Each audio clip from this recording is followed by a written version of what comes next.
anigoo ku raad jooga ballanqaadkaygii aan sameeyay 4 November 2015 inaan idin la wadaagi doono 3 buug waxaan ku faraxsanahay in kii ugu horeeyay uu dhamaystirmay qorida buugtan waxay ugu dhalatay muddo ka hor balse waxaan bilaabay qoritaankeeda xilligii aan joogay madaxtooyada noloshu waa dugsi qofkuna waa arday dhalashada ilaa dhimashada waa barasho iyo koriin uu maro qofku marxalado iyo heerar kala gedisan oo ku xardhama noloshiisa buuga miyiga ilaa madaxtooyada socdaalkaygii guusha waxa uu iba furu yahay silsilada buugaagta ah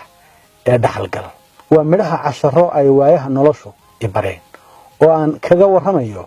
dhalashadaydii barbaaridaydii iyo ku hanaqaadkaygii miyiga ee ku dhisnayd dadaalka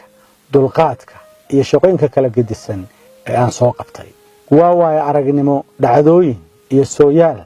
ay ku laran yihiin guulo iyo guuldarooy buugani waxa aan u hibeeyay dhalinyarada iyo jiilka soo kacaya si ay wax uga bartaan isla markaana aan uga hoga tusaaleeyo geediga aadamuhu ugu jiro guusha aniga oo lixajeclo badan ka qaba waxaan ugu talagalay in aanay ku turunturoonin jilaafooyinka waqtiga iyo waaya waxaan idinku maamuusayaa bandhigii koowaad ee buuggaasi oo inoo qabsoomi doona 26 bisha Oktoobar 2018